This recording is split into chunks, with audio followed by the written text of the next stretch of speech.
continue our session, I would like to welcome Ben as our school representative here. When the principal Debbie comes in, we can do a more formal introduction. First on our agenda for tonight is a special recognition. We have a long-serving member, Paul Betka, who has given up his seat after how many years? 14 years. 14 years. And is going to be deeply missed. He's had a great impact on the community. And I know Greg would like to speak to that. Sure. So I'm going to actually stand up and have Paul join me. What are you doing over there?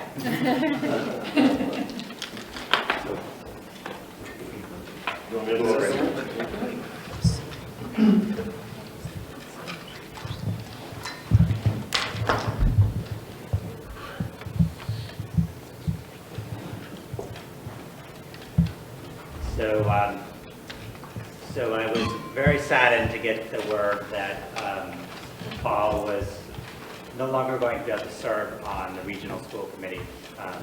I did ask if he could send me the names of the folks who were buying his house, so I could tell them about the sinkhole in the backyard, the haunting, but he didn't. So I just wanted, on behalf of Dr. Charles Lebron and Christine Johnson and myself, just thank you for your years of service on the school committee. You've been firm, fair, and a staunch advocate for the students in Northborough and Southborough. As a superintendent, I could always count on you. You're a financial wizard, and you were key when the district faced really challenging times. You've brought forth a lot of great policies, OPEB, thinking about how we can better support our kids. So you will be dearly missed, and I just want to, from the bottom of my heart, thank you for all you've done. You have made an impact, and you have made a difference. I have a small gift for you. You said you Not that you can reuse this anyway. And I have had a conversation with your wife, and I have asked her to make sure she asks a question. Is there anything that she can do more? Need a bigger budget, things we need. But again, on behalf of the school district, thank you for your years of service. And we do have a small token of appreciation. And I just will forewarn anyone, if you resign from the school committee, I need a little bit more lead time for the legislative certificates from our, so those are on the way. Well, thank you very much. Thanks to all of you guys. It was a fun ride. For a lot of years. I never expected I would do it for so long, frankly, but it was always something, that just kept bringing me back, whether it was, who was going to succeed Charles, or who was going to succeed Christine, or who was going to, the new principal, COVID.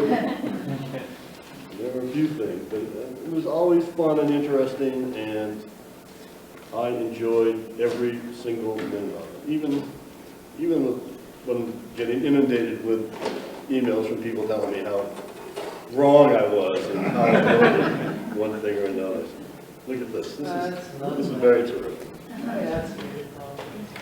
Thank you all very, very much. I think that this is a terrific district that you guys are all working for and supporting, and anybody watching on TV and stuff, these guys work really hard, and with little public recognition for all their efforts, and they bring a lot of good thoughts and charity to the table every single day. It's always been about the kids, the taxpayers, and the faculty and the administration here, and we've worked for them all. I think we've done a terrific job for them. You should all be proud. I know I am proud of what we've kind of accomplished over the years here, from back when this was still a construction site to the way it is today. I mean, this is great, and it's been wonderful to be a part of it. So I appreciate all your support and help and good words and stuff, but it was time. it was time for us to kind of move on to the next thing in our life, so. Thank you very, very much. I don't want to take up your time. It's all-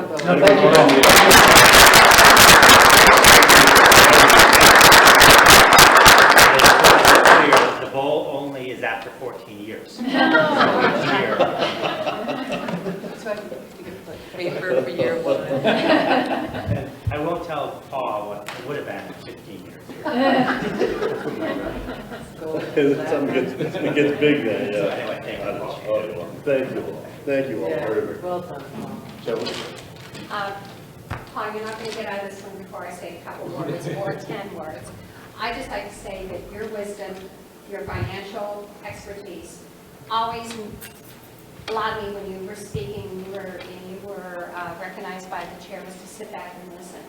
From your wisdom on the fees, always pushing us on school choice, and especially the subcommittee meetings, where you really pulled to be your leader and your leadership, and you just made all of us think harder about all of these things, the fees, school choice, and just like you said, that you were here for the students, you were here for the faculty, and the taxpayers, and all those things that kept your interest and that gave us your leadership really did prove to that, for all those things. So thank you very much. It's been an honor, and it's been a pleasure, and I have learned from you. So thank you very much. Well, thank you, John. I appreciate it. You guys are the best. Paul?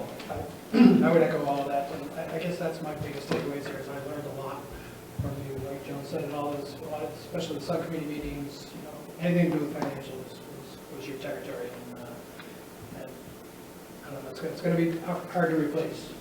Matthew, I guess, has some financial background. The financial is in great shape. Becky is terrific at what she's done. Greg does a nice job of prepping it all.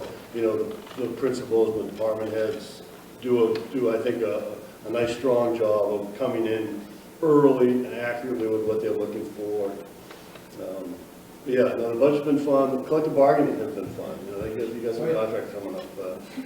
I will miss that. And I'll miss the time in front of the towns to talk about the budgets and the assessments. And that was what I ended up being kind of good at. There's a lot of different disciplines involved in running this thing, and those were the couple of things that kind of caught my fancy, and I thought I was okay at kind of moving the ball along. It was more than okay. I just acknowledge it. I mean, public service, not being paid, going out year after, putting yourself out there, election after election, it's not easy. It's not easy, and giving up your time is amazing, and so thank you for that. I would say that when I first came on the board, I didn't even know there was a meeting in June, right? I figured, schools, everything starts in September. So I came in and it was all just quite baffling, all the acronyms and the complexity of it all, and the person next to me just said, keep putting your hand up to vote yes. And I went, that's not why I didn't come here to not have my own voice. But then I latched on to you, and I knew that that was a true north, that I could listen and learn, and I'm the daughter of accountants, and I'll be damned if I ever want to do anything along that. You persuaded me that I need to, and I will. It's important. It is. It's how the sausage gets made. That's right. So thank you, Paul. No, you guys are all welcome. Thank you very much for your kind words and stuff. I appreciate it. I told Greg I wasn't going to cry or make too long a speech, and I think I'm not going to. It's beautiful. Like you till 8 o'clock. It really has been terrific. I mean, all of it. The hard times, the kind of the crazy times. For the longest time when I first started, we were contentious with the towns over the budgets and stuff, and now, I mean, it's just kind of dramatically changed in a nice positive way, because we have worked hard to forge alliances and communication channels with all of those people, and we've been extremely transparent, I think, in what we do and how we do it, and why it costs what it costs. I think as long as you can do that, it would be okay, because taxpayers like what you're doing here. I mean, there's really no doubt about that. To have to be a parent of kids that have made it through this system, and to talk to other parents of kids who have made it through the system, they all recognize it. They all recognize it. And, you know, frankly, I got a decent amount more money for my house when I sold it because of the work that gets done here and in the other school committees and in all the schools in the district. So, my thanks to all of you. It was my pleasure to work with you. So, and thanks for this. Thank you all. Thank you, Paul.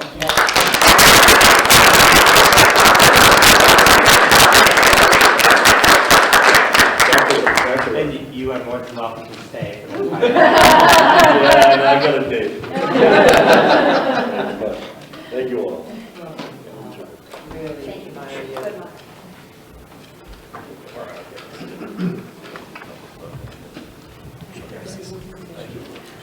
Hey, good luck with these guys. Thank you very much.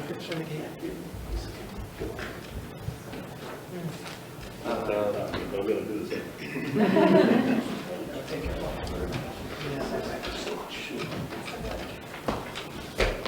Good luck with these.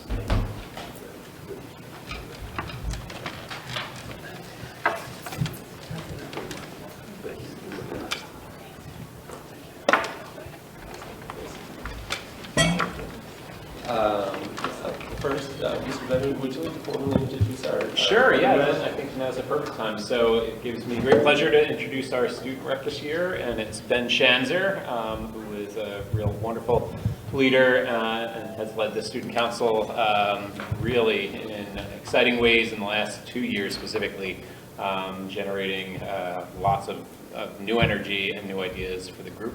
And last year, almost single-handedly, pulled together a carnival, which was like just a school-wide celebration that we hadn't had in a very long time. So he's really kind of steered us as a student leader out of coming out of the pandemic, and I think we're emerging with new ideas and revisiting old ideas and putting a new spin on it. So Ben joins us as a senior and one of our standout students and a real, I would say, one of the best leaders I've seen in student body in a very long time. So excited to have Ben join us. Thank you. Do you want to... Oh, I'm sorry. I have this. I do have later in the agenda, but this is Okay. okay. I can do a quick introduction, and then later I can do a little bit more. Janet Brown is our assistant principal. She is joining us this year. Has done a sensational job so far, and a little bit later I'm going to talk through all of our new, kind of a bit of an overview of our new hire. Sorry, don't miss your cue. No, I'm making it up as I go. You didn't see the last meeting. On a more serious note, I think, the committee, we'd like to take a moment of silence and give our condolences to the family of John Meany, who was lost this weekend. So if we could just take 30 seconds of silence, please.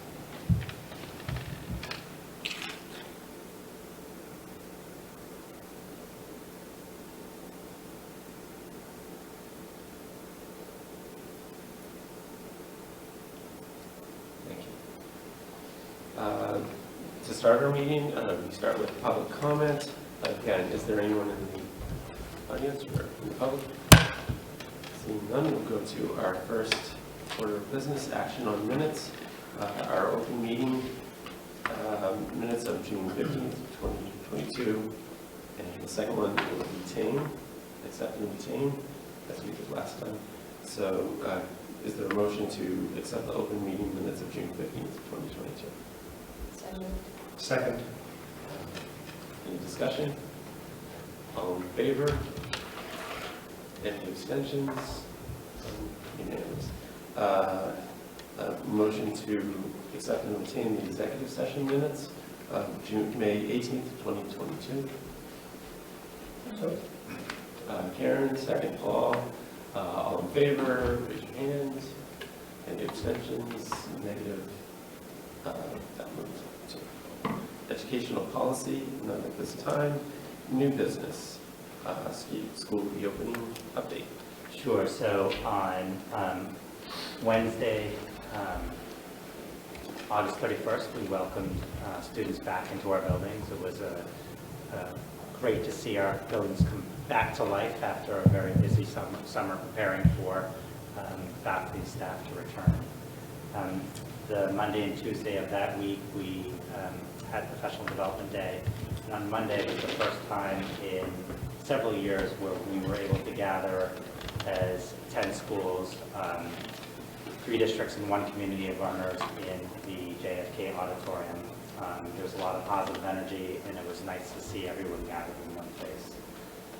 Sean will provide, as will provide an update with his principal's report, but I'd like to provide an opportunity for Marie Allen, Director of Student Support Services, to provide an update on ESY, and also Rhoda Webb will provide an update on the multilingual program, and then Keith will speak a little bit about transportation and food services. Hello, everybody. For our extended school year program, better known as ESY, we welcomed pre-K to age 22-year-old students to Algonquin for the summer. They were all housed here. We had approximately 210 students across our districts, so it's kind of like a mini elementary school for summer services. Overall, it was a very successful program. We had a 5-week program, we had a 7-week program, and then we had some walk-in students for specialists. I definitely wanted to thank the success of our program to everybody who contributed. We had great custodial staff, our central office administration here, finance, HR, transportation, technology, and nursing, and all the rest of our staff. Colleen Desjardins was our coordinator, and she did an excellent job coordinating the efforts that start now for next year. Having all the programming housed in this building allowed for us to combine our specialized resources and efficiently run service delivery. By that I mean the nurses, the reading specialists, physical therapy, speech and language, our board-certified behavior analysts, just to name a few, were all housed in the same building, so they didn't have to go between buildings to deliver the services. More school year staff chose to teach during the summer. That's always a plus, and this helped with the consistency and familiarity for our students. We are looking at ways to attract more school year staff for next year, and we're exploring our offerings in terms of days and hours of service to make it more meaningful for students. And we're in the process of deciding what that will look like, and we will certainly be rolling that out this fall so parents can make any adjustments to their schedules and prepare for next summer. So if you have any questions, I'd be happy to answer them, but all in all, successful. Thank you. So I would just like to commend Marie and her team, so Helene and Deb and Kate. One school year ends, and then the next week they are running a pretty significant program. And they did an amazing job, put a tremendous amount of effort and work into it, and I think it was a huge success. But I just don't want to, I want to acknowledge your hard work. Thank you, Marie. Thank you. I appreciate it. Thank you.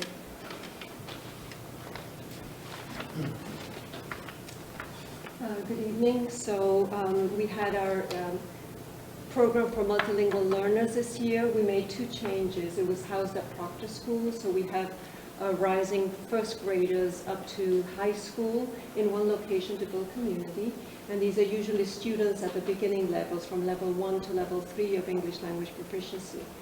And the second very important change is that we were able to offer buses, and I want to thank Keith for helping with that endeavor. That means that students that were not able to attend in other years were able to go this year. And so it was a longer school day too. We always have it in August, a couple of weeks before school starts, in order to get the students back into the school environment. We choose a theme for all our grades and then scaffold it in developmentally appropriate ways. And what we did for the middle school and high school, we grouped the students together, as most of our high school students who are multilingual learners are working in the summer. So we grouped the grades 6 to 12. We had a total of 67 students all in our program. And we only had 5 students from Algonquin, but these are 5 new students to us. So it was a great way to get to know them before school start. The theme that we looked at was based on our strategic plan. We looked at the skills that we want from a portrait of a graduate, and we focused on critical and creative thinkers. And in order to build that, what does it take to become a critical and creative thinker and to really know something and apply it to different disciplines? The overarching theme was mystery.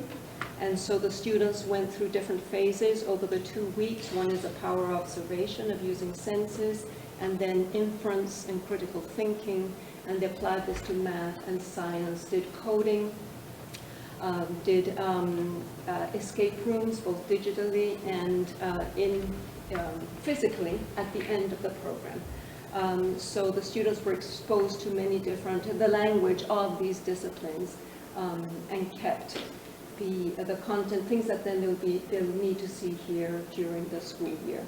I want to thank Sandy Bunsick for the overarching curriculum that we had. Our ELD teachers taught this program. So Megan Wicksted from one of our middle schools coordinated the program, and both our teachers, English language development teachers from the high school, taught the middle school and high school group. So there's a lot to be thankful for, and we're looking forward to this year, and I'm looking forward also to reporting later on this year on who our multilingual learners are at the high school.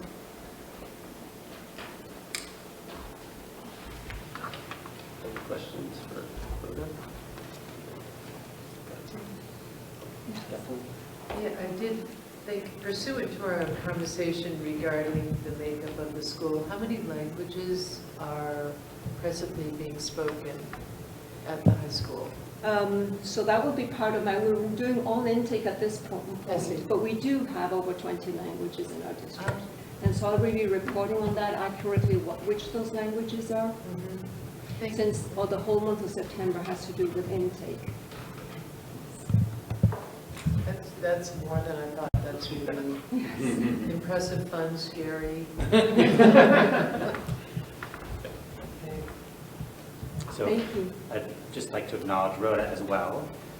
So it was an amazing program, an amazing experience, and I think that each year she improves the experience for her students, and I think this year adding the ability to remove transportation as an obstacle was tremendous. But I also would be remiss if we didn't thank Principal Bevan and all of the facilities teams to kind of work around the programs that were happening in our schools while they were also trying to prepare Thank you. for August 31st. Is that the budget? Is that to the budget, or is that grant funded, that summer program? I forgot to mention, thanks for asking. So it is funded out of Title III program, which is a supplemental grant that can be used only for English learners. So most of the grant goes to the summer program, and we also did summer tutoring for a few of our students, weekly summer tutoring, and it comes out of that grant. Thanks for asking. Thank you. And lastly, we have Keith Boy, transportation and food services update. Great, thank you, Greg. So I will start with transportation. As has been kind of mentioned a couple of times during the meeting today, we began year 2 of our start time implementation. For Algonquin, the changes for this year were relatively minimal. I do want to thank Andy McGowan and the team here for making sure that the kids are ready to go right at 2:30, and we're rolling out of here because I can watch them on GPS exactly at 2:37. So I want to thank Andy and the team and the parents here and the students for allowing buses to be a priority, because the train does start at Algonquin for many of our buses. And without that working smoothly, we might have further delays down the road. So it wouldn't necessarily impact an Algonquin student, but it would impact our elementary friends and want to take care of that. So in year 2, like I mentioned, the changes have not been significant. I think the thing that's probably impacted us the most is a positive and a negative. One is that we're very fortunate to retain throughout the district 31 of our 32 drivers. That is unheard of. Many of the local districts around here are still without a number of drivers for their fleet, and have had to do pretty radical things with their transportation system. So because of that, and because of our collaboration with NRT, we have been almost whole. On a day-to-day basis, yes, we are covering a few drivers here and there, which has impacted not only Algonquin, but all of our schools throughout the district. But I work closely and have been texting tonight with NRT about the plan for tomorrow morning, which at this moment, we are whole. So you can't expect any parent square messages from me in the next couple of hours. so I'm not going to look at my phone. But yeah, but that is subject to change. I do appreciate everyone's patience. Because Algonquin is the earlier of the pickup window, sometimes we don't discover issues until the early morning, and we're quickly trying to resolve those and get communications out, and that does disrupt people. So I have appreciated everyone's patience. Thankfully, it's been minimal compared to others, but still, that's not a message that you want to get before you're trying to start your day, and I'm very sensitive to that.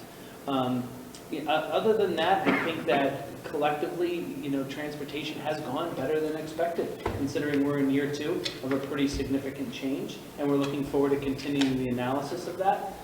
This week, we collected ridership data of how many students are actually physically riding our bus and making sure their arrival times are matching, which usually happens about 2-3 weeks into the year until things settle in. So we're going to be analyzing that and then working closely with Principal Bevan and the team here on the next step of our implementation process. So transportation is off to a good start. Any questions about the buses? So I also want to acknowledge Keith. There you go. So mid-August, we did learn that Linda McGrath, who was our transportation registrar specialist, took a admin assistant position for the Natick Public Schools for an assistant principal.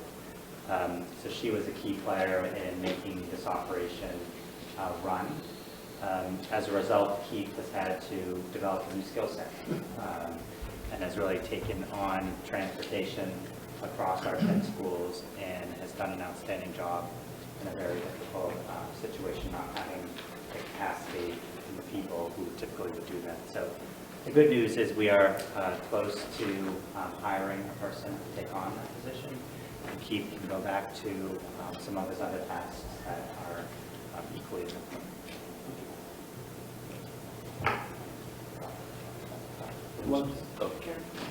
Well, thank God lunches are free. How about that? You're working on buses. But, Good point. so thank you. But I just want to say, it's so great to hear about all the phenomenal summer opportunities that are going on. And just I know that staffing shortages are still kind of there. And I just always am bringing this opportunity to make sure that we're thinking of our students, because I think it would be such a great opportunity for our older students to work as an aide or something in a special ed summer environment, or in English language learners, and having those mentors available. So, really creating those opportunities for our students, I think, are really important. So thinking ahead to next summer, because I know we do also some work in the technology field, and they help during, and I've seen those positions posted. So I'd really love to see our students involved in some of our extracurricular things during the summer.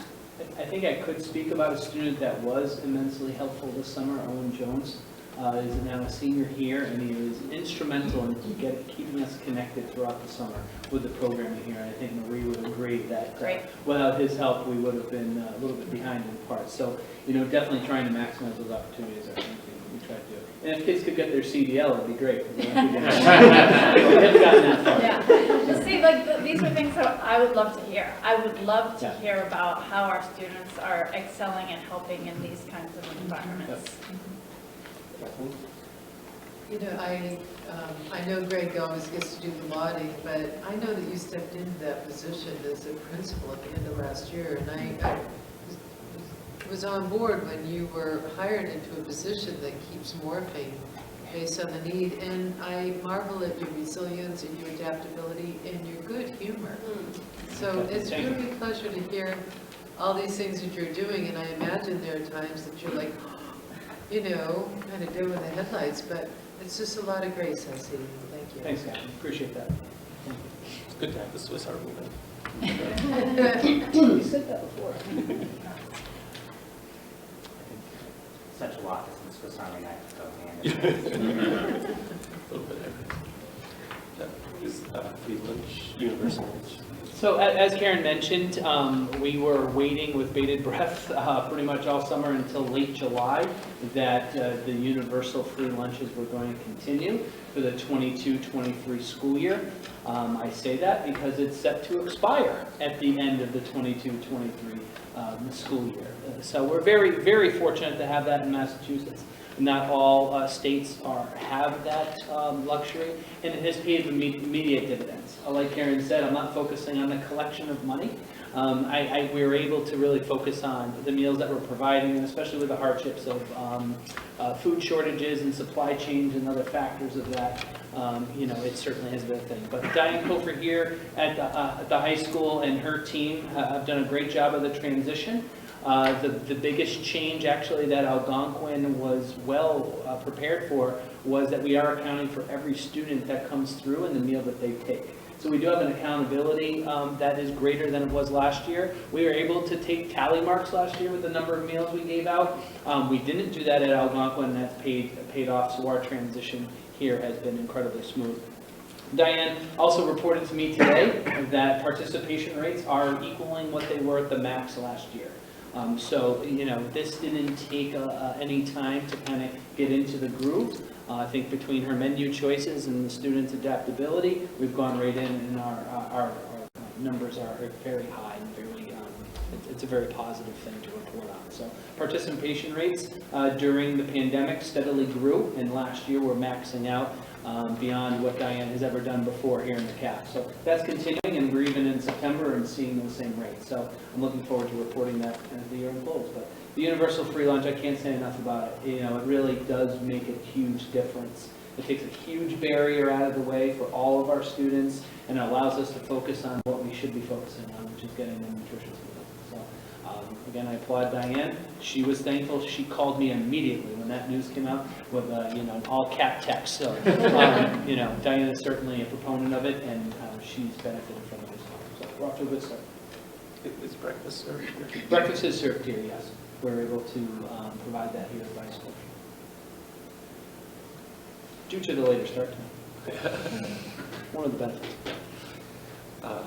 Next was athletic update. That will come next meeting. Athletic director. I can provide a very small version of that. Mike, Do you want to do during your principal's report? Sure, I can do We'll that. invite Mike to the October meeting and provide an update. Sure. Legislative update. So just a quick update to connect to what Keith just shared around universal free meals. I think it is a legislative position that I would recommend the committee to continue taking up. I think there are still conversations at the federal level whether universal free meals should be continued into the future. So anything at the state level and federal level that comes my way, I will communicate that back to the committee for advocacy. And then just secondly, we did learn that there was some good news in terms of legislation that passed. An act relative to operational school efficiency, specifically around procurement, some of the procurement thresholds. Procurement is quite the bureaucratic process that Becky maintains and moves forward with. And this act actually increased some of the thresholds and some of the ceilings, so it actually helps us in terms of how we move forward with our work. So we were pleased to see that pass. And that is the legislative update. I'm sure Paul would have appreciated that. Yes. Becky and Keith really. We would. It was an all cap text. Greg? Sean? Yes.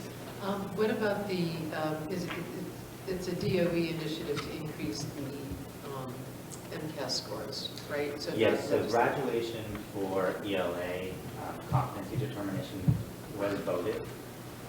So that is something that we're monitoring very closely and looking at which students potentially could be impacted as a result. So Stephanie is working closely with the leadership team at Algonquin, and something we're monitoring. So is there at some point that we get to discuss, certainly in light of your goals, this increased demand for MCAS scores at a time when you're trying to monitor wellness? Yeah, I'll just make a general comment that the MCAS threshold scores is really a floor for our district. So I think some of those other AP and other exams really create a lot of pressure. I think in terms of MCAS, it's been a very achievable goal for our students without adding a lot of extra stress. With that said, there are students that will need to work more closely with and provide additional support to. So the MCAS scores are embargoed now and won't be out until October. I think there's usually a presentation later on that we can talk about that. I think we usually do. Yeah. I would say what you will about MCAS scores, and we can do it at that time, but I think the reason they've changed the scores is because they've been able to track the minimum score someone needs to complete 4 years of college. Like they've tracked students, and so the raising of it is a future predictor of who will complete 4 years compared to 2 and so on, but we'll get more information, I suppose, at that time. It looks like all cap news, we've got some money coming in. Yes. So I'll speak to the first item, the grant from Metro West Health Foundation. So Jennifer Lipton O'Connor did submit a grant to Metro West Health Foundation for the district to be part of the Mass Youth Partnership. And the Mass Youth Partnership really sets a goal around increasing health and safety of students, faculty, and staff. And it provides opportunity for PD webinars and on-site training. So we're very excited to have that additional resource at our fingertips. And this is connected to the work around SEO that we discussed earlier. Should we take a moment at a time, or do you want to? So the second, well, why don't we kind of give a quick summary of each? Sure, Sean sure. can speak to the next. Yeah, so we are very, very happy and thankful for a donation of $5,000 from one of our families, a graduated student, the Nyack family, and they've provided $5,000 to be used in our guidance department, which we've already started to implement changes in there in anticipation of these funds coming in.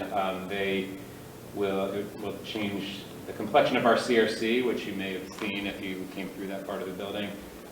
We've frosted the windows and started to enhance the LCD, added an LCD projector and a pull-down screen and added some new furniture in there with a goal of making that space even more usable and more effective when it is used for things like career resource work and college counseling and small workshops and things.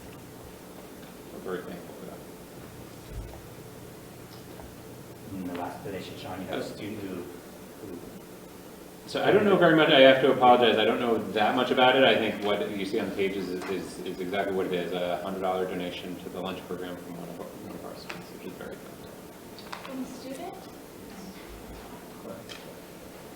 Can I ask, considering that they're being reimbursed, how might that money be used?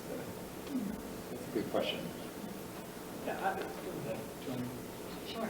So what we've done in the other districts is if we have students who have purchased other things and they're kind of Gotcha. maybe, not part of the reimbursable program. Yep. Then we will use that. Or second. I didn't want to because- say it, I mean, But that's- if some students buy second lunch, so, yeah, that's not a reimbursed, right? Okay. I forgot, thanks. Probably should take a vote on each one individually. Do I have a motion to accept the grant from the Metro West Health Foundation in the amount of $8,000 for expanding SEL programs? So moved. Second. Okay. First and second, any discussion? All in favor? A motion for, to accept $5,000 to the guidance department. Did you pronounce that family? I think it's Nyack. Family. So moved. Second? Second, okay, all in turn. All in favor? Again, passes. And a donation from a student, Algonquin, for $100. Motion to that. So Matt will change it over. And all in favor? And it passes. So, okay. Senior sponsorship for the senior ball. So very timely that we have Mr. Shanzer. We are, yes. So Ben, who has done something similar in the past, has kind of cold called or approached area businesses or other, in fact, it was the last time we heard something similar, Ben, was when he approached Abbott Laboratories for COVID testing kits at the height of COVID testing needs. And so this time, Ben has approached the Middlesex Savings Bank for a contribution to help offset the cost of our winter ball, which is a very costly event. And they've committed to donate $2,000.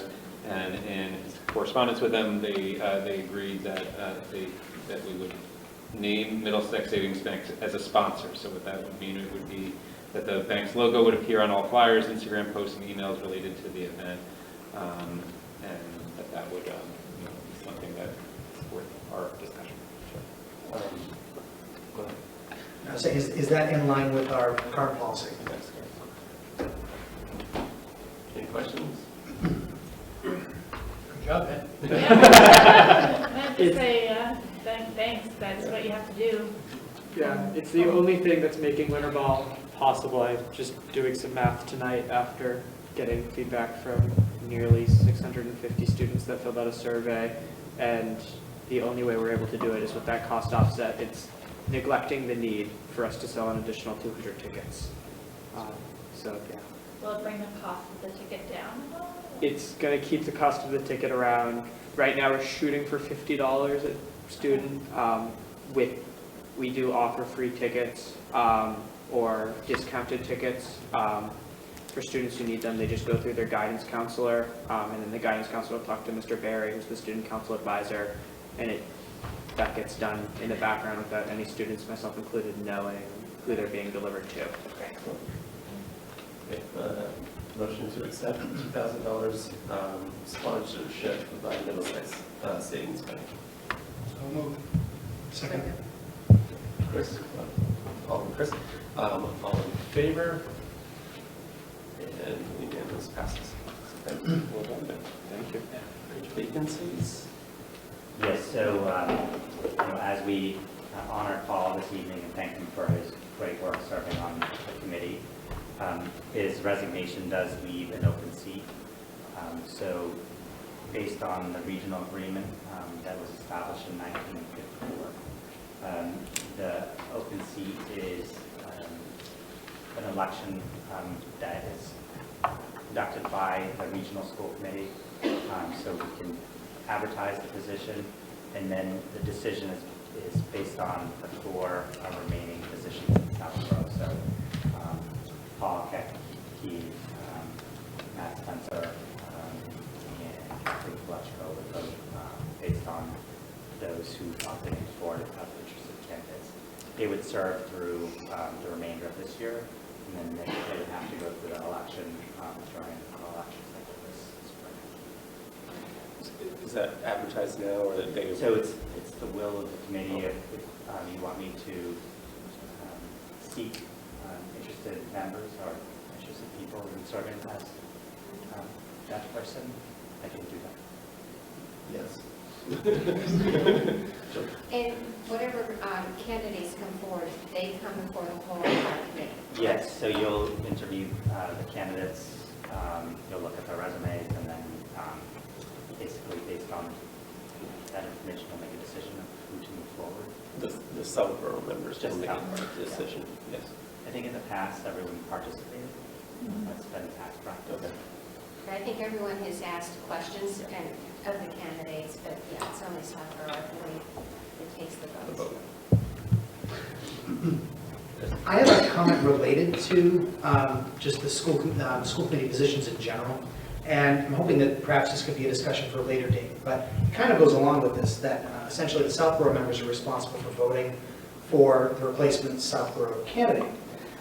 And our regional agreement actually has it so that elections take place in both towns. So candidates from Northborough appear on the Southborough ballot, and candidates from Southborough appear on the Northborough ballot, Yeah. even though they're representing Yeah. in specific towns. So I was, and again, I don't know if it's the will of the committee or if anybody's interested in perhaps discussing what the regional agreement says, to at some point essentially shift it so that the Northborough members are elected by the town of Northborough, and the Southborough members are elected by the town of Southborough. I know that's part of the regional agreement.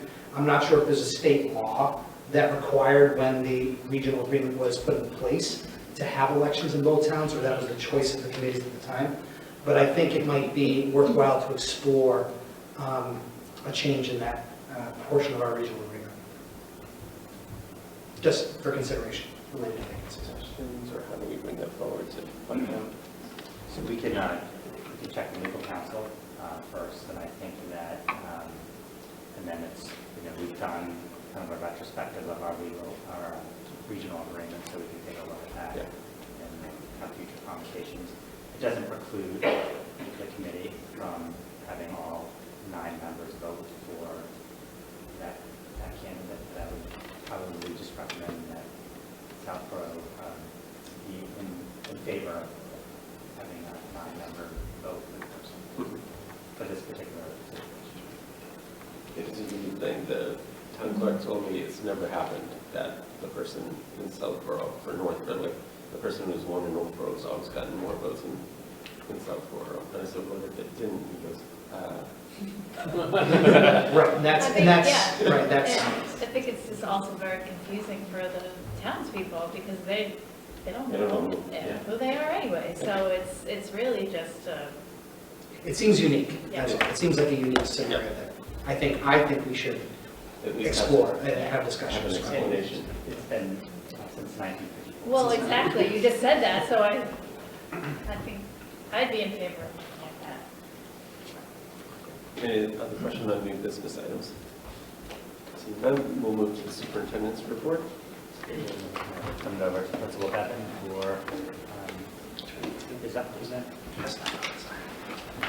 Give it a second, Sean. Yeah. Give me a moment to.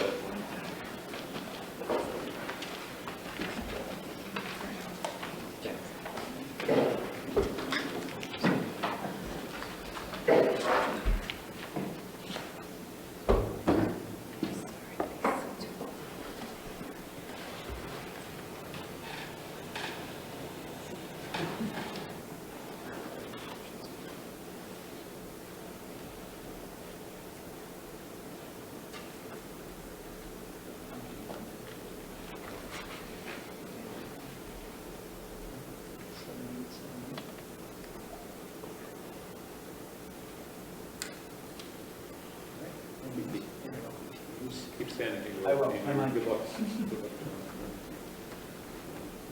Well, thank you, everyone, and it's nice to see everybody after the summer. So as I kick off, I think the theme I'd like to strike and to share with you is that this is feeling very much like a more back to normal school year than we've had in a long time, and since I've been here or returned back in the middle of the pandemic.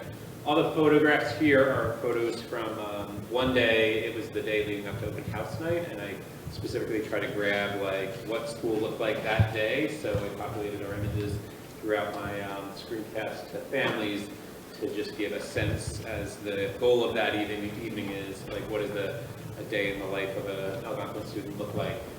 My takeaway, which is not terribly scientific, was, and I was just in a lot of different classrooms, was we saw a lot more students working side by side, a lot more hands-on work, so that student in the middle there with a blue and red t-shirt was doing, a science lab alongside someone else, and we had students students working alongside each other in ways and in closer proximity than we've been able to have in a few years, and that it just feels very normal, and that's what school has always been. So before I get into some of the other pieces of my update, I want to give an update on behalf of Mike Masarino, who sends his regrets, can't come.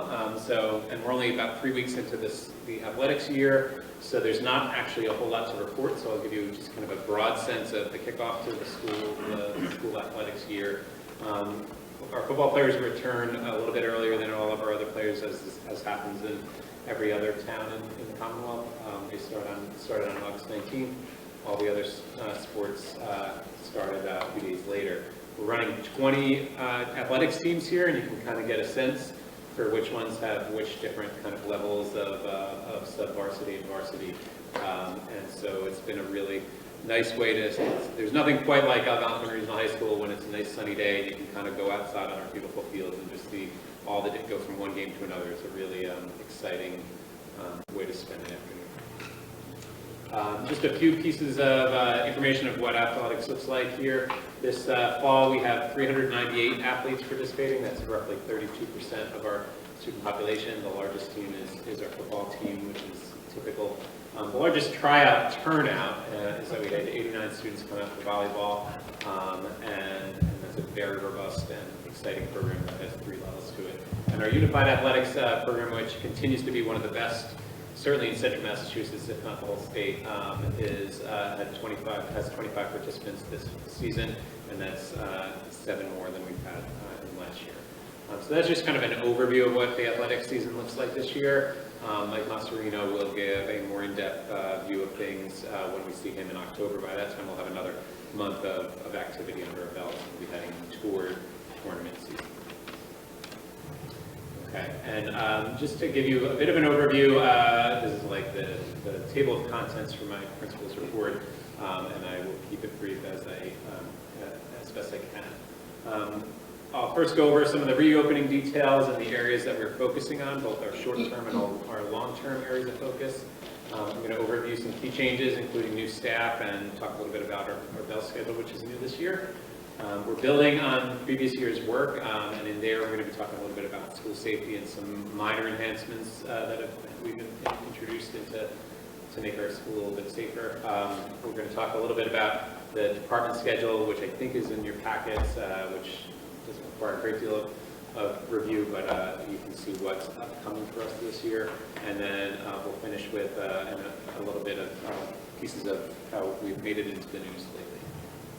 So Greg encouraged me to talk a little bit about how not only do we kick off the school year, how do we prepare to kick off the school year.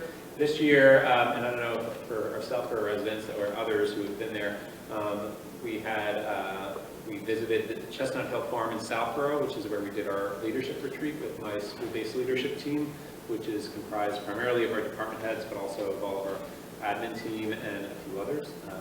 And that's where we spent our day, and it was kind of in line with our an idea we were pursuing this year, which is to kind of get back to the basics of education, kind of bring things back down to what we know works and what is kind of simplify things going into this year and embrace the things that we know work and build on things that we've been building on in the previous few years. Those really include, under this back to basics, is like reestablishing some pre-pandemic norms, including some things like student behavior and some ways teachers can kind of get students back into engaging learning. And like I showed before, that's some of the things that we're already starting to see, which is more hands-on learning, more collaborative learning, and we're even seeing some things like that we had to introduce because of the pandemic, like teachers taking students outside for walking around to explore ideas while they talk and walk at the same time, which would have felt a little bit unusual in 2019, but feels very much the norm for a lot of teachers now. That group this year is spending a lot of time thinking and talking more about instructional coaching as their area of focus. We shifted our department heads a few years back from primarily evaluators into more instructional coaches. So it kind of pulls away the evaluative element and simply retains the ability for the department heads to build on what they know about the teachers' instructional strengths and build on the areas they need to grow, primarily focusing on the areas that teachers identify. A few other details about reopening.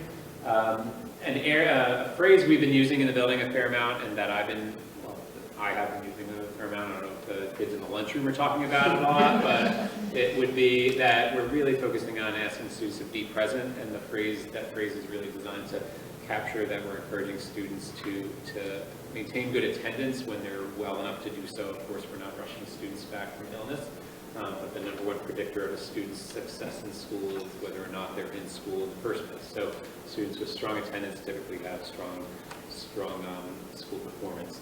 Additionally, we're asking them to, while they're in school, be present in their classes as well. And that means avoiding technology-based distractions, cell phones and earbuds. And so this year, teachers really came into the year eager to adopt some strategies and to talk together as a staff and develop some norms around how do we, in a healthy way and in a non-adversarial kind of way, work with students to keep the cell phones in their bags or put them in a place in the room where they can not be a distraction and not have the earbuds be populating around the school, the classroom. So that's something that I signaled to parents, talked about in my opening days, and I'm sure the students heard some version of that in their own teacher's voice in the classrooms in the opening days. Additionally, and I wanted to add this gear at the bottom to satisfy Stephanie Reinhorn, because you might recognize that gear as part of our strategic plan and the portrait of a graduate image, and all the things that we're constantly working on really do reflect some of these kind of the features of the portrait of a graduate. And when we're talking about school attendance and avoiding the distractions, it's really part of our approach to ensure that the students leave us and they are healthy and balanced, and that some of their behaviors that we're encouraging in the classroom reflect that as well. I'll have another slide next on NEASC, which I'll give you an update on, and it's in the school committee agenda as well. That's going to be a big portion of our year, and then in the forthcoming 2 years is going to be spent on preparing for and undergoing our NEASC accreditation. And then in addition, we are not forgetting about the big initiatives that we took on in the last 3 years, which are digital learning and computer science, social emotional learning, and culturally responsive pedagogy. So we've been working on those for a few years, and now they're becoming practice, and we want to not lose sight of the importance of those and how much progress we made, and we want to kind of spiral back with teachers and find ways where we can further enhance and embed those practices as being part of their everyday work.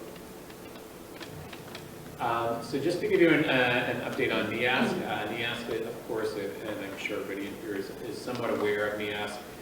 It is the accreditation body that provides accreditation for all the high schools and colleges in New England, and they work on a 10-year cycle where you start in year, let's say, 0, you're doing your decennial, that's what you say, accreditation visit, and then 7 years later, you begin the process of preparing for the next visit. So here's where we are. On October 31st, Halloween, we'll be having a staff member from NEASC who's going to give us kind of a kickoff and walk us through what that process will look like. When I say us, I mean our whole staff. There will be a whole staff-wide meeting. In March of this year, we will host a collaborative conference visit, where that's when we go through the preparatory work and share out the work we've done in preparation for the 2 years later accreditation visit, which is on March 9th to 12th, 2025. So this will produce a great deal of examination materials for us. It's an opportunity for our school to reflect on what's working here at our school and identify areas that are not working or are not kind of meeting the standards that NEASC has identified. I don't know, Kathy Parmignani will be leading the work on NEASC. Kathy, did I miss anything? Is there anything that? No, but I think you're pretty good on. It's a heavy lift. I can say NEASC is not always so popular with staff because it can feel interruptive to the work. But I think anytime you do a deep dive on your own practice and reflect on what's working and find the value in that, I think it is going to be the thing, is what we're going to do we'll be embracing it kind of through that lens, that this is an opportunity for self-reflection. So a few key changes, and we jumped the gun a little bit, but we have Assistant Principal Janet Brown who's joined us. You can give us a wave here. Janet comes to us from Narragansett Regional High School, where she was the assistant principal. Previous to that, she was at Bromfield, where she was in the English department head for 7 years, if I had that right. And prior to that, she was a lifetime English teacher and educator in Franklin. So she comes to us with a great deal of experience, but also a real eagerness to learn and to learn from our team. So we're really excited to have her here. She's already really made an impact, so we're excited to have Janet join us. Some of the other people who have joined us as well, these are just names your children may have shared around, but we have, and I will give you kind of a blanket statement that sometimes when people find out that the work I do, they'll ask, oh, I hear a lot of people are leaving teaching. Are you having a hard time filling positions? And I would say that having 9 vacancies this year is not that much different than what we'd have in an ordinary year. I think here at Algonquin, we're a destination school. We attract and retain really high-quality educators, and the people who are joining us almost entirely are replacing people who are retiring when anybody would be retiring in their career almost to a person here. So this list is about what we would see in an ordinary year, and I'm very excited about the people we've hired on. I think they bring a nice combination of skills, and they are, there's kind of a mix of people at different points in their career, but they come to us with a great deal of enthusiasm and are off to a good start that we've seen so far. So we have 2 new math teachers, 2 new world language teachers, both of those are Spanish, 2 new special educators, 1 person in student support, and a chemistry teacher, Josh Wilson. We're excited to have them join us. Okay. And then just a few key changes that we're entering in the year for. One, and probably the biggest one, is that we have a new bell schedule this year. So this bell schedule emerged from a committee that worked through the kind of mid to late spring to identify what would be the best bell schedule for us to reopen with. And so this bell schedule, it prioritizes a few things. One is simplicity, even though I think it has a reputation for being kind of complicated, and looking at it looks a little complicated. But it really happens in 2 parts. One is a Titan Monday, which is a static Monday where every Monday is the same. The classes meet A through G, and then all the other days are simply what we call a waterfall schedule. You may have heard that term before, where the courses kind of roll through almost like a batting order. You're always just following your class, the class you had, the class you follow in alphabetical order. 1 class drops every day from Tuesday to Friday, and there is a long block. If you see this 3rd block of the day is the long block. So this schedule really reflects just the combination of interests that we had identified from staff surveys, and this was the first time we ever surveyed students that I'm aware of and what they were looking for in the schedule. When we did these surveys, we didn't just ask them what they wanted, we asked them what they prioritized. So they had to do kind of a rank ordering of what features of the schedule they were hopeful for, because there are certain elements of schedules that are literally mutually exclusive of each other, and yet identified as often the #1 things people want. And so the schedule has kind of, we're in the rhythms of the schedule, and students are getting used to it, and we are asking a lot about how they feel about it. And so we will be more formulaic and a little bit more strategic in how we do that once the schedule becomes a little bit more routine. And so a few other key pieces to note. This is our 2nd year of our 8 a.m. start time, and so I think people are aware of that, and we're really excited about that. I think it's a bit of an invisible benefit. I don't think students wake up and think, boy, if I were to be going to school here 2 years ago, I would be waking up a half an hour earlier. It's not the kind of like present change that teenagers are used to reflecting on. I can tell you, as a person who's been a teacher in education for 20 years, it does feel like the pace of the day gets off to a nicer start. It's not as hustled, and I personally am not as tired, and I think students probably are not as well. One of the things about the new schedule is that there is an entirely perfectly equitable distribution of the way time rotates through it, so the benefits of the 8 a.m. start will actually be shared equally across A block, B block, and all the way through, whereas in all of our other previous schedules from decades back, we had a blocked off periods 1 and 2, so the benefits and often the detrimental impacts of an early start time really hit those periods 1 and 2 with greater frequency. And so our anticipation is, and our hypothesis is that our data will likely show that periods 1 and 2 students had weaker attendance and thereby poor performance in their class, lower grades in periods 1 and 2, because that's when they were least awake, and students who were maybe had a propensity to be tardy, those classes were impacted because we only had a rotation of periods 1 and 2 forever.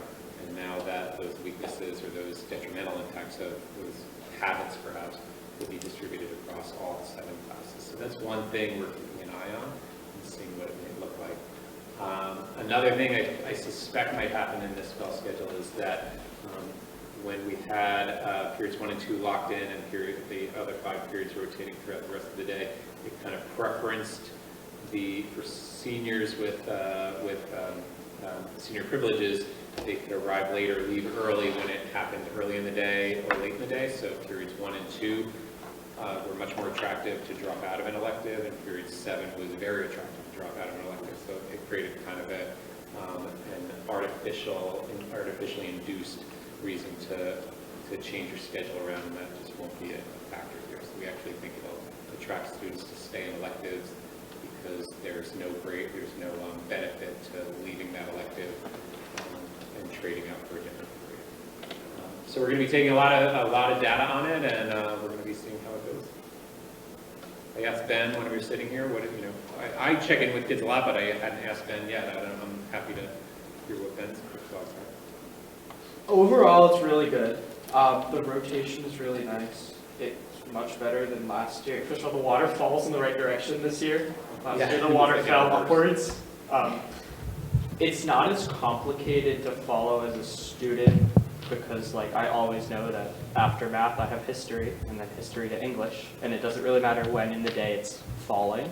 And the other thing that I think a lot of kids are really appreciative of from the kind of teaching side of it is I think what most of us expected with every class meeting on Mondays is for Mondays to just be test,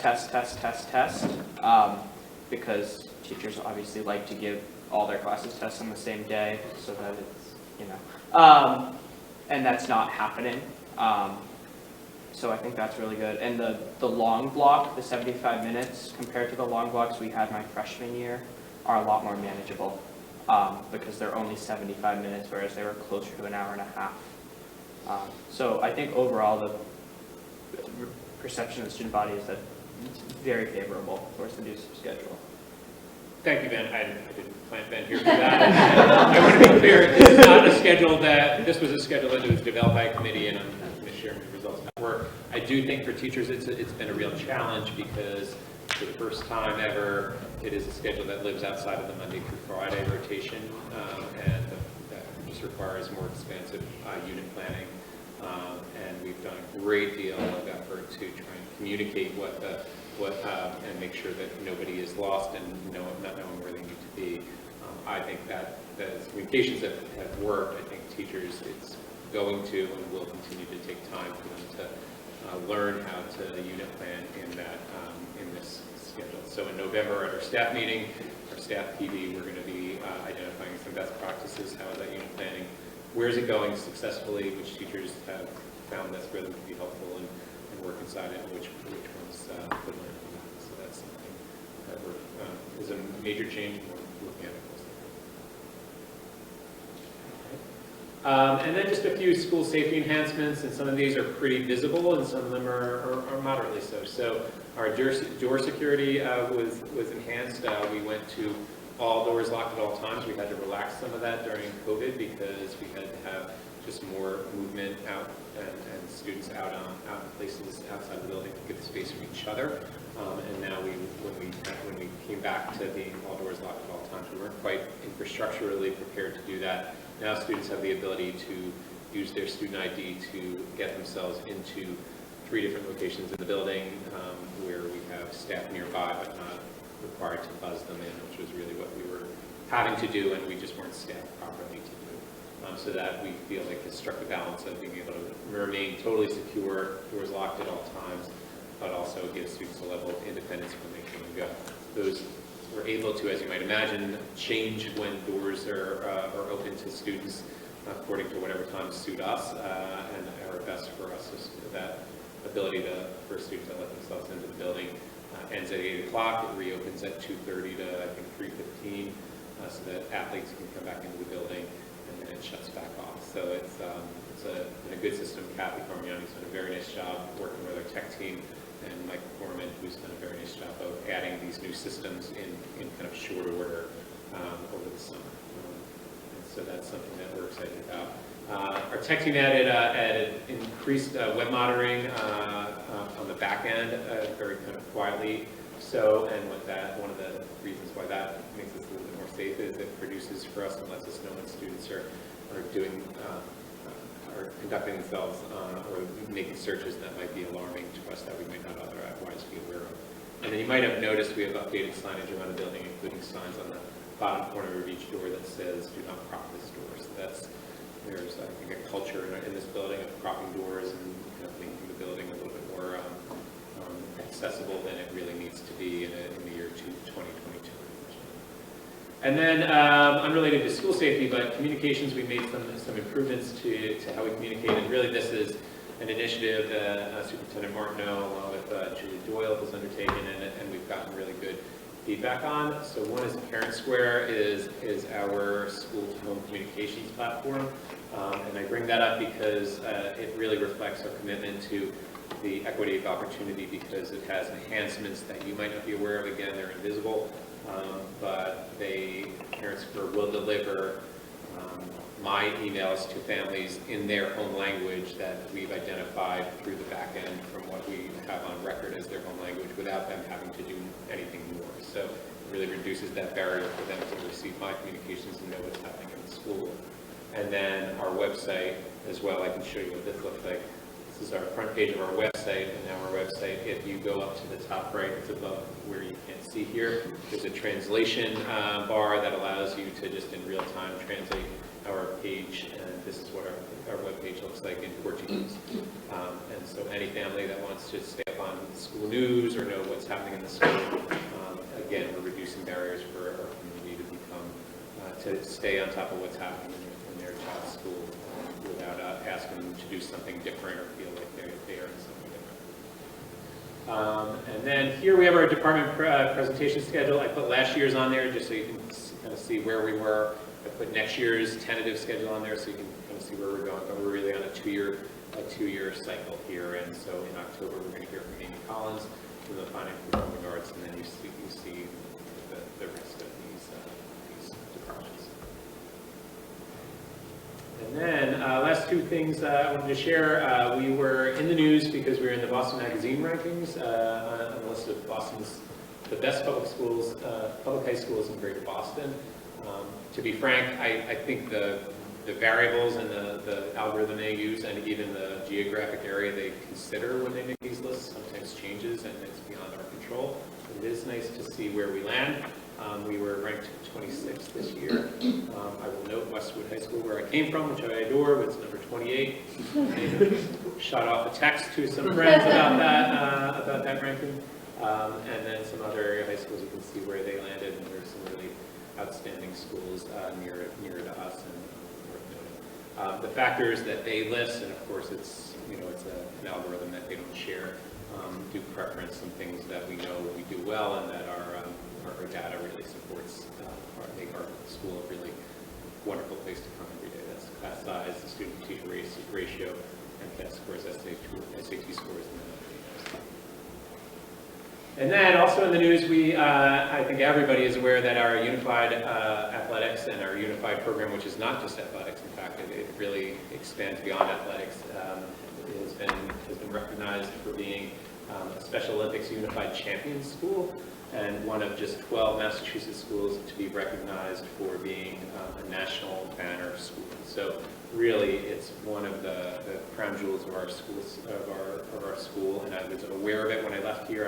I would stay in touch with Mr. Hausman, and I modeled in my old school, Westwood, a program entirely off of what happens here, and they're kind of in the developmental stages of that, but that's how this program is we were a model for other schools, and I think we have set a real high bar for that. So if you're not familiar with the unified program, it links neurotypical students with atypical students in all kinds of different things. So things like basketball, there's other athletics. We have a unified singing program.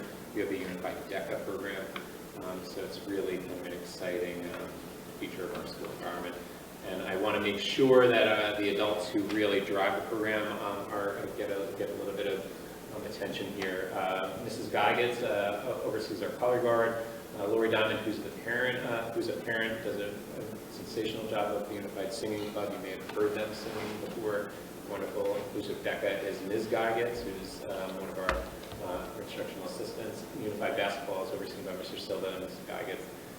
Ms. Geigetz is on the Unified Track. Ms. Hines and Mr. Hausman, who I'll get back to in a moment, with Best Buddies, and Mr. Kelly oversees here. Mr. Hausman really is almost the kind of the driving force behind our real our work to make sure ours is an inclusive environment. He oversees Best Buddies and really has grown Best Buddies and Unified in a way that makes us what's the word I'm struggling for?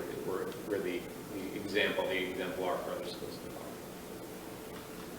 So that's all I have for the principals. Thank you very much. Kathleen? Question, since I broke my foot, I've become aware of kind of mobility issues in Boston, and my daughter reminded me that when her foot was broken here at Algonquin, that the automatic doors didn't work. And since you were doing an update on doors, it reminded me to just ask about that. So we have, that's a good question. I know we have at least one door that students can access using their their student ID, and it only opens if you use the handicap accessible door. That's the one right next to my window off of the rotunda. So that of the 3 locations where we have those access points, one for sure does, and the other 2 I actually don't know. Mr. McGowan, both do? Yep, they work. Okay. So that answers it. Good question. Getting a good answer. Well, thank you, everyone. More questions? It's like the open. Yeah, it was a lot. I had a long bullet, series of bullets. Greg, do you have other presentations you want me to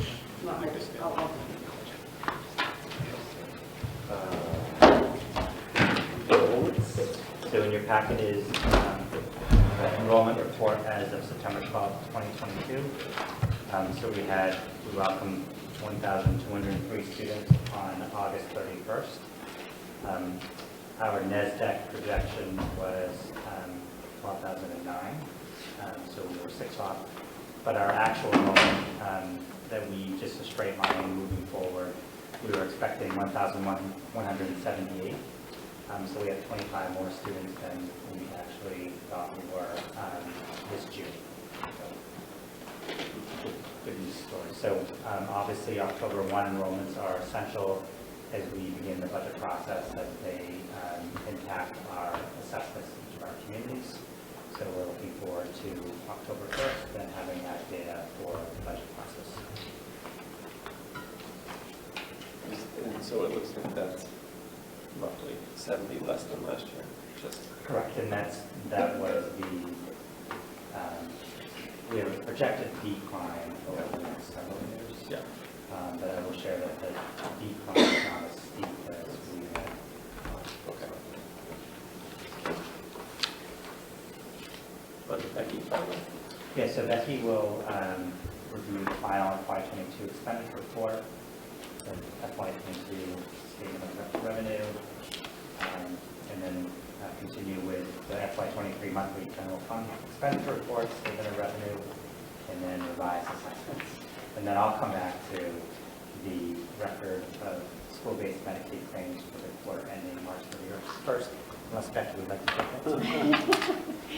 You can take the next list. Sure, okay, all right. So as you can see, we did end fiscal year 22 with a balance of just over $530,000, or 2.12% remaining. $60,000 of those funds have been allocated for the Regional Transportation Reimbursement Fund, and then the remainder will revert back to our E&D. We are estimating that our excess and deficiency account will be in the neighborhood of about 4 to 4.30. If I were a betting person, it would probably be about 4.2% is where we will end up. And that will be pending certification from the Department of Revenue.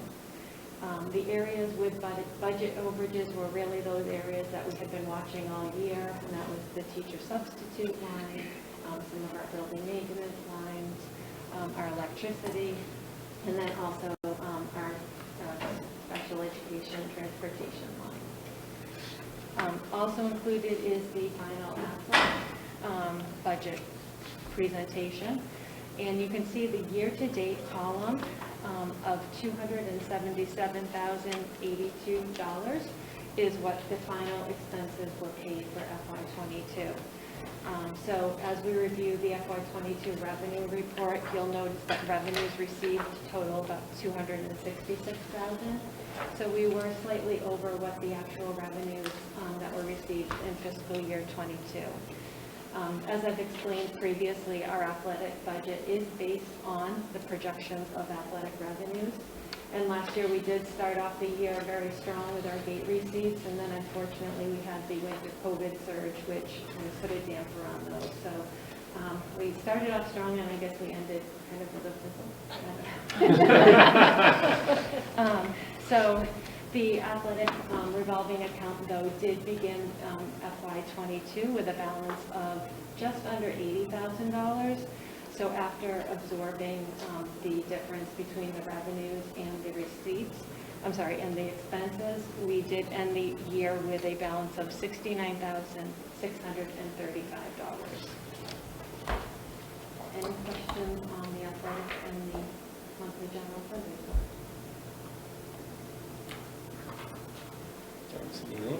Do you want to vote on those first, and then move on to revenue?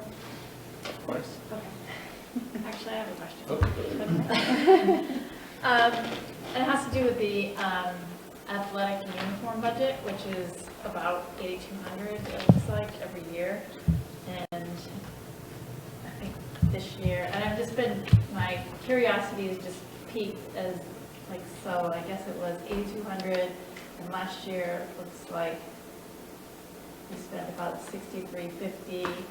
And I know we talked about the uniform replacements and how, boosters and fundraisers for the teams, and I'm just still very sensitive as to all these new uniforms, and I know that the football got new uniforms, and so I just kind of, I don't know if it's a question or a comment, and you guys probably don't know all that has been spent, but I just still want to make sure that we are being sensitive to the fact that, right.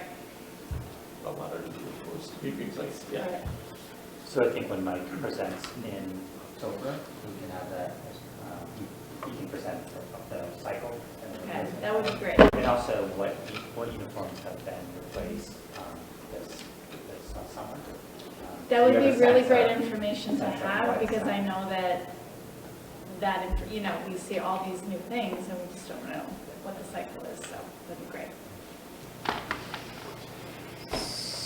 So we need a motion to accept the expenditure reports pending audit, I'm guessing, right? Motion? Paul? Kathleen, second. Any discussion? All in favor? Passes. Is there a second one? Revenue report. Revenue report. A motion to pass, to accept the revenue report pending audit. Do you want me to forward that first? Oh, I thought we Sorry. could go over to, okay. We'll get it. Totally. Okay, sorry. All right, so the final revenue report for FY22, as you can see, we were very close to the projections based on the revisions that we made about mid-year. We did receive an additional $50,000 in the regional transportation reimbursement, which is always nice to see. And then I do want to, Greg alluded to this earlier, but I really do want to extend my appreciation to the finance team this summer. And I especially want to thank Chris Page, who's our regional treasurer, Carolyn Willard, Sonny Cox, and then welcome Elena Dacco to the regional team from Northborough. They really all did pull together over the summer to close out fiscal year 22 and then also to open up FY23. But I really have nothing major to report on the revenue report, and I think that we ended the year just as we have projected. Just a question question or comment. I think there might be a typo on the miscellaneous receipts. We have revised estimate receipts, 1,500 top line and nothing else, but the bottom line is 11,500. Yes, so the reason why, so the bottom line, are you talking about the $25,000, 25 million at the bottom rather? No, I'm just talking about the miscellaneous receipts section. Okay. So we didn't make, I actually questioned that also when Sunny put this together for me. So because it says not applicable, we didn't make any changes. That 10,000 that's in that left column carried into the revised. Oh. So we were really only showing those areas where we made revisions. And so that's where the 11,500 comes in, because we had revised our investment income to 1,500, and then we had 10,000 in our Okay. miscellaneous. And then but the percent received is like over 1,000? Screen is too small.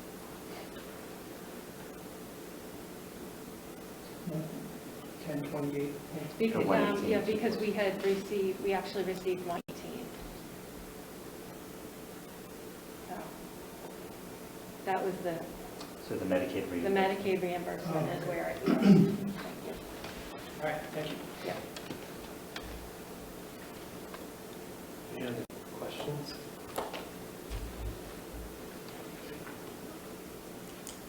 Motion to accept that, accept the revenue.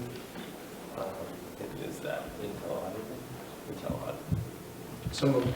Chris, second. Second. All in favor? That passes unanimously. All right, I will move on to the FY23 monthly general fund report. So as of... Why don't I just cover the Medicaid, because we Oh, do just you talked want about to? that. Sure. Okay.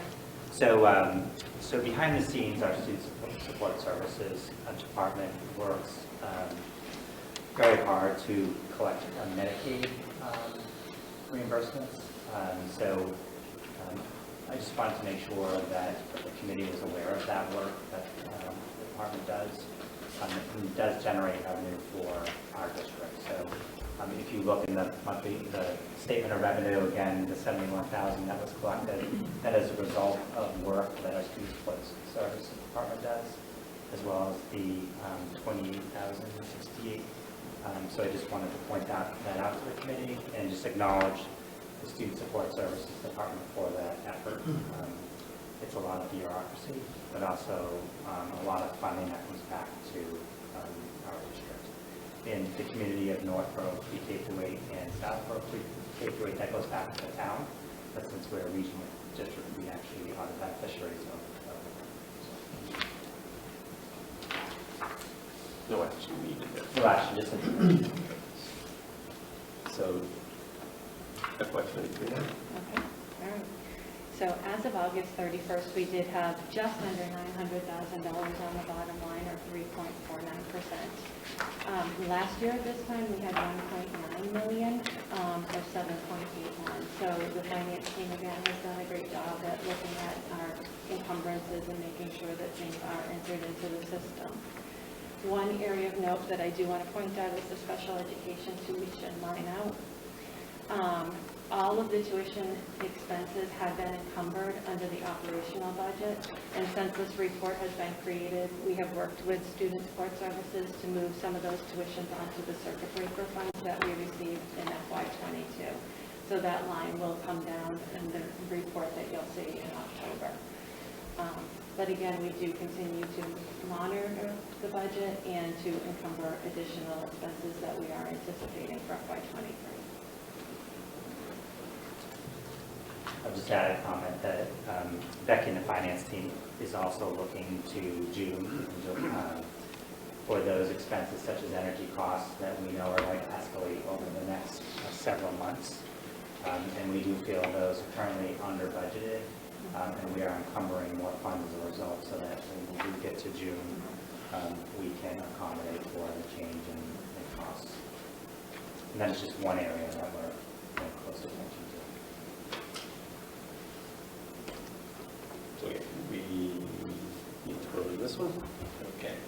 All set with that? Okay.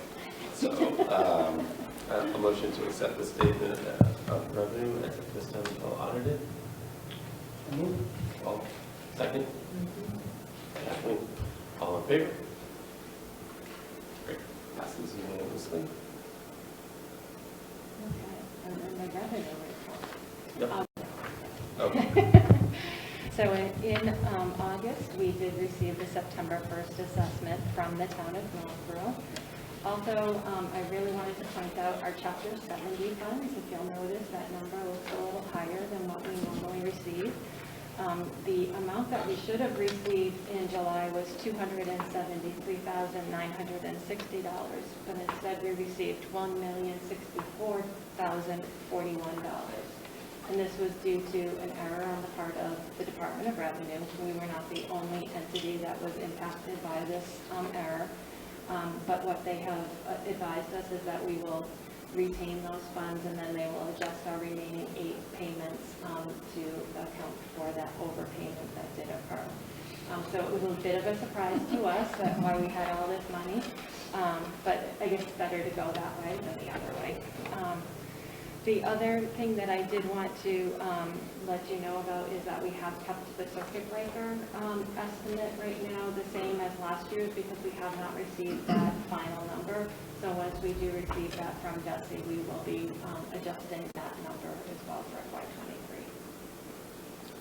And then the only thing I would add is the student activity fees. So I just want to comment on the committee's willingness to reduce the student activity fee from $50 to $25.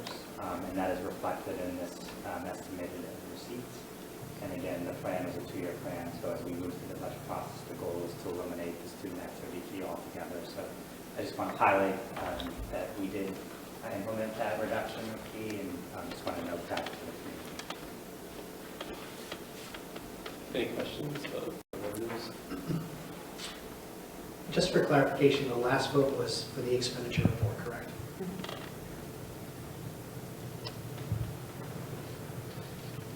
So they vote on a revenue report until audited. So moved. Second. And so all in favor? Yep, that passes. What do we have next? Assessments. There was one passed out for Yes, a revised yes. assessment. So right? the last item that I have is a revised FY23 assessment. And the document that I passed out earlier is actually a revision to the assessments that were voted by the school committee back in February. An incorrect one was provided for the packet. So the one that you have in front of you on paper was what was voted in February of 2022. And then in your packet, though, we do have the revised assessments. And the reason for the revision is because of the increase in Chapter 70 funds that resulted as a result of the governor's budget being finalized, or signing the budget. So we did see an increase of $38,970 in Chapter 70. We saw an increase of $34,411 in regional transportation. And this assessment also reflects the $60,000 that has been transferred into the regional transportation reimbursement fund as approved in June by the school committee. So overall, these updates reflect a reduction of $133,381, which breaks down into reductions of about $81,000 for Northborough and just under $52,000 for Southborough. So the correct one is in the packet, right? Yes, yes, yes, yes. I was good when the town's got a plus. Yes. Do we need to vote on assessment? Okay. Until audited, or is this good? No, this is it. This is it, okay. So a motion to accept the assessment report. Karen, motion, second. Second. All in favor? favor? Unanimous.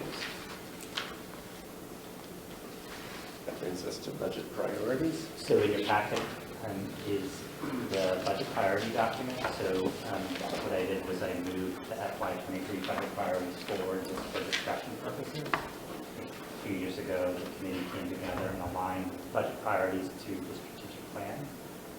So I think that it's probably a good time to review those more closely this budget cycle and update those to reflect the committee's priorities. And it's the will of the committee for how it wants to proceed in moving that work forward. Okay. Cool. Any questions or suggestions on that?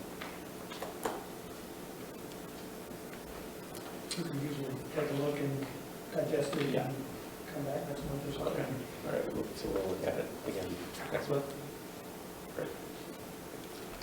So also in your packet is the FY24 budget calendar. So we have actually begun the budget process this evening with the school committee review of budget priorities and timelines. So, but behind the scenes, the finance team is preparing the budget documents that we distributed to Principal Bevan and his team to get the data from the school to be brought back to the finance team to begin the budget discussion to get a sense of where we are in terms of the FY24 budget.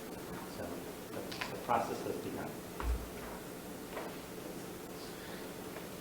And to an update on the athletic complex. Sure, I'm just going to do a quick presentation.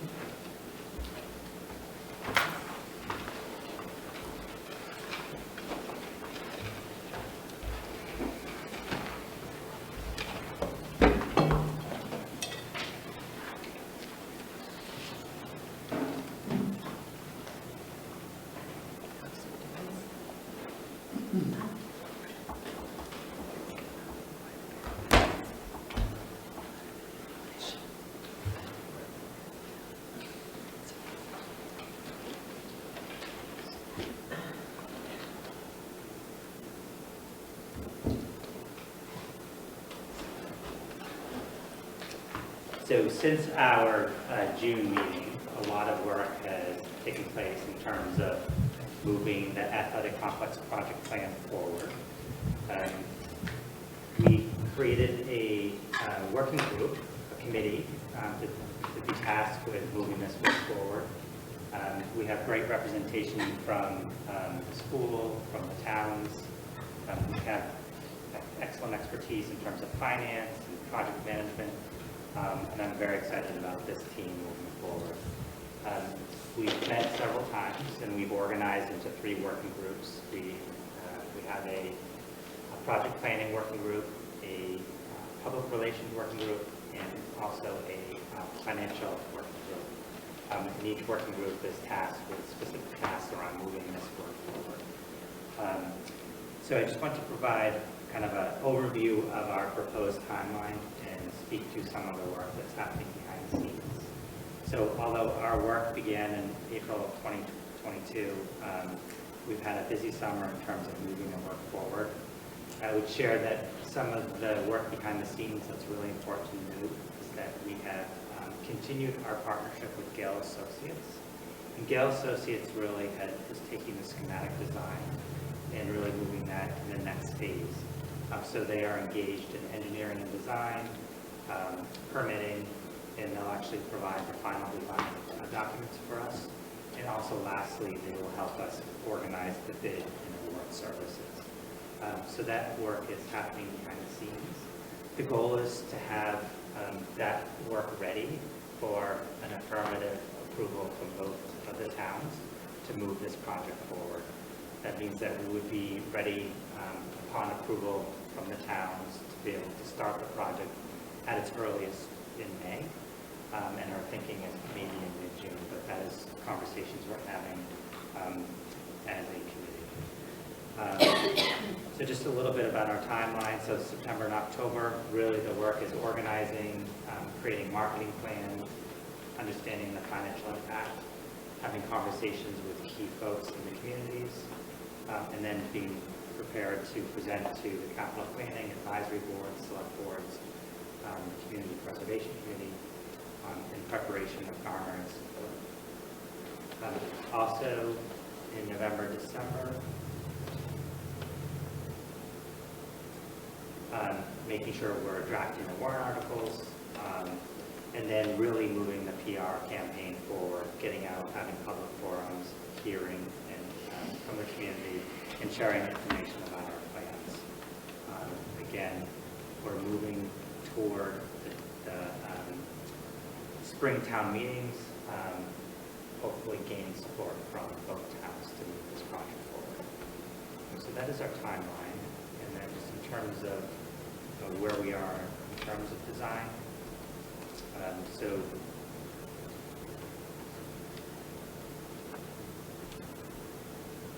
Gale Associates has provided us with updated rendering.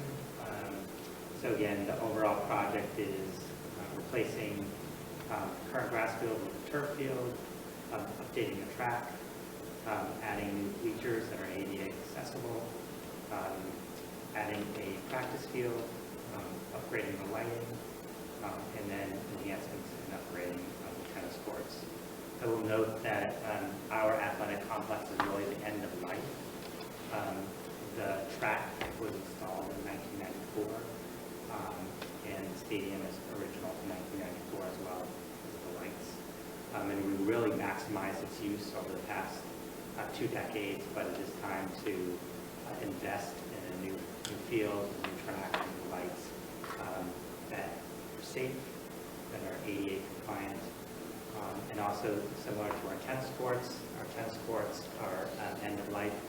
They were part of the 2004 final project and renovation. They have seen significant cracking and are in disrepair and need replacement. And then lastly, the need for field space is significant. Adding a second turf field would really provide more opportunities for our students to stay on campus to practice, especially when we get into the months of November and December when it's really difficult because of the weather, and also in the spring when it's really difficult to get on the grass fields because of the lack of durability. So we're really excited about this project. This morning we had a meeting with the town administrators and the town finance folks. Feel like we have good plans moving forward. Just wanted to provide the community with an update earlier. At Applefest last weekend, there was the committee that had a booth, and I had the time to really listen, and he had the time to speak with me. And so I had been resistant to the tennis courts in terms of it being more of a town asset, the pickleball thing, but he explained the ways that actually there are multiple uses that are being planned for all of these, and I felt much better about the project than I had previously, and I also heard a lot of things that I hadn't before, and you could have been tickling my fancy with that amphitheater. Yes, I missed that. So this is also the amphitheater. And again, just here are some pictures of the cracking of the tennis court. Our track has been resurfaced, patched to a point where it no longer can be patched. So it's really it's the end of its useful life. And I just want to make it clear that we've got great value out of this track. We've got every dollar out of this, but it's time to invest in a new track, and this is no longer safe for our athletes to practice. Great foot. Is that what you were doing?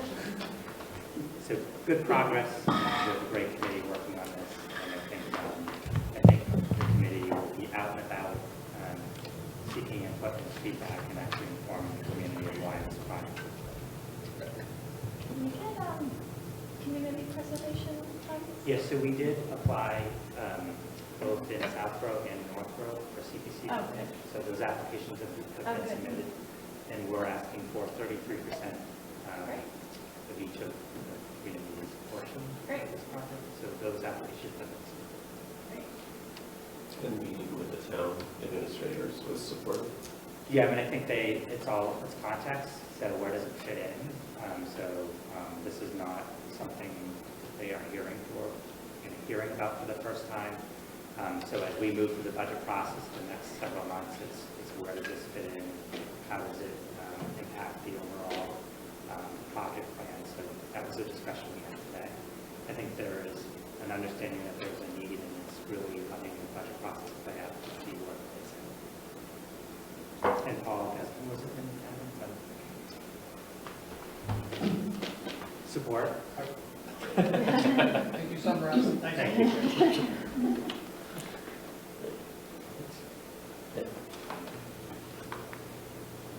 After that. What is And as people are transitioning back, we're going to solar update. For old business. Yeah, exactly. What Greg did. Yeah, it's a combination. So Keith and I are in the process of planning a series of meetings to heat up the solar work.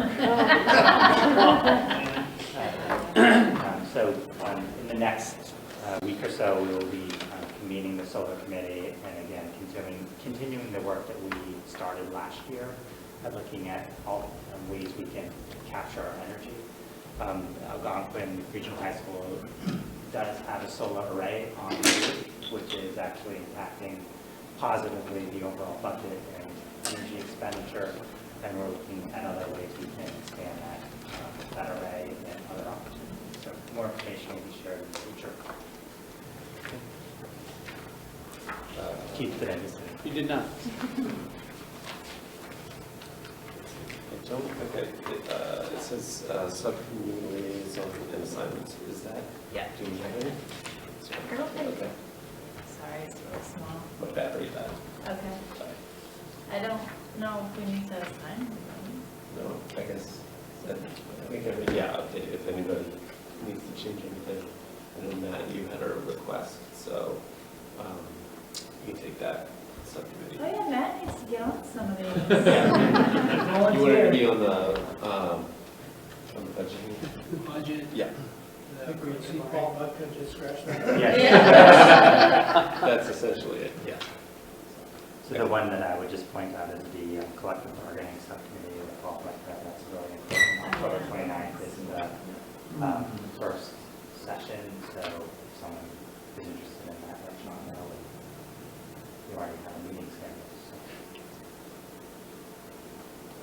I just have one question. If you look at the column that says inactive and active, when it gets down to the liaison for the Ed Foundation, I think it says inactive, but it is an active one. And that's one of several committees. So. Yeah, so I will go through the active and inactive. I see some that are active that are really inactive, some that are inactive that actually has to. Okay. But we can really use something for the collective bargaining. What's the commitment for that, so people know? So it is, it's a pretty significant commitment when we're negotiating. So this is a year where we are in CBA negotiations. So probably four sessions. Probably two of the sessions are day long, and then the other two are spread out over a period of time, probably 2-hour meetings. Thank you. Unless they go really well. And then just done, right? Is this interest-based bargaining? So we are doing interest-based bargaining, yes. Policy development or distribution, so second reading. So at the June meeting, we brought forth as the first read the new capital stabilization fund policy, and that just spoke to when we are able to create a capital stabilization fund, just some guardrails around what the money is used for and how much we can accrue in that Refresh my memory, did we vote on that or after? Or, time. So it's a second read, so it's the will of the committee. so, do people feel prepared to vote on that? Any questions on that one? I'm trying to remember what, I attended a meeting in the Sept, I think it was the capital planning committee, and they had suggested some language, but I don't remember what it was and if it's included. It is, so this is an outcome of that meeting from the Southborough Capital Planning and the Finance Committee. That this potentially could be helpful in trying to get Southborough to approve capital stabilization fund. Because Northborough already has it. Yeah.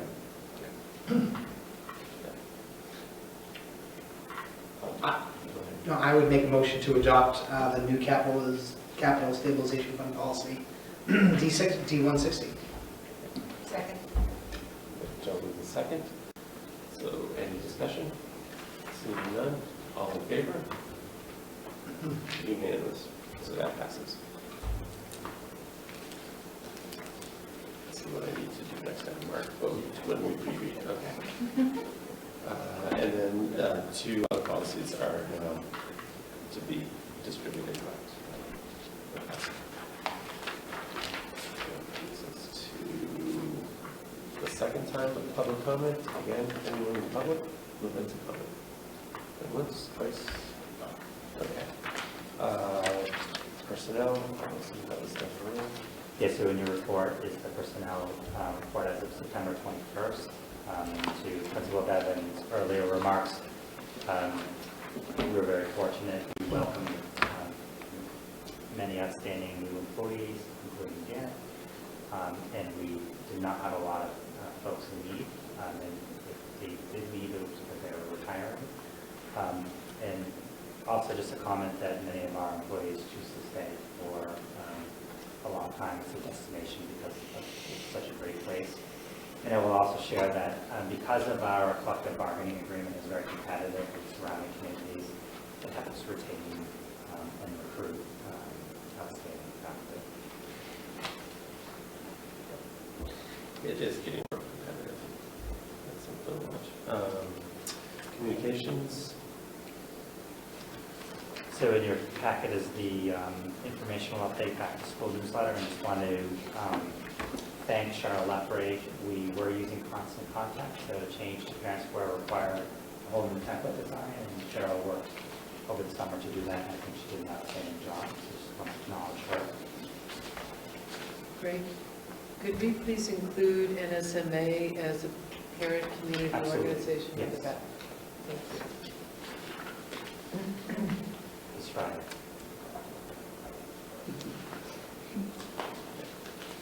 And then the MASC Mass Joint Conference is coming up.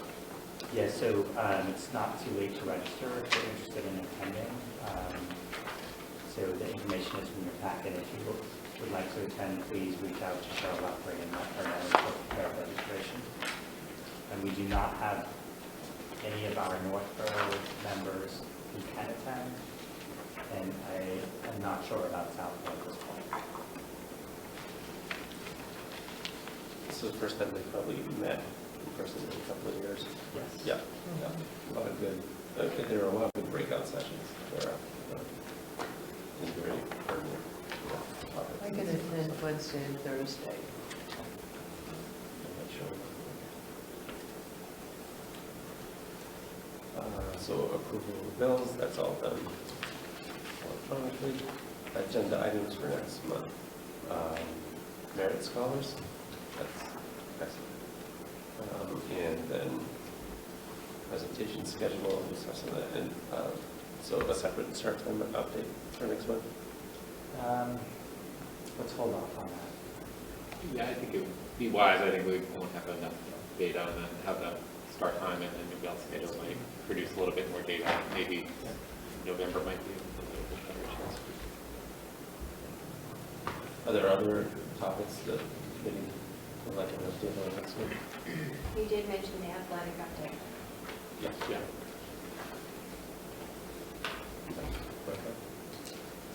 And so now, do we need to go into executive session? Okay. So how do we do that? We close this meeting or just move? I'll make a motion. Go ahead. I move that we go into executive session with no intent to return to open meeting. Number one, to discuss strategy with respect to collective bargaining due to the chair's determination that a discussion regarding this matter in an open meeting may have a detrimental effect on the position of the committee. And number two, to discuss the deployment of security personnel or devices or strategies with respect thereto with no intent to return to open meeting.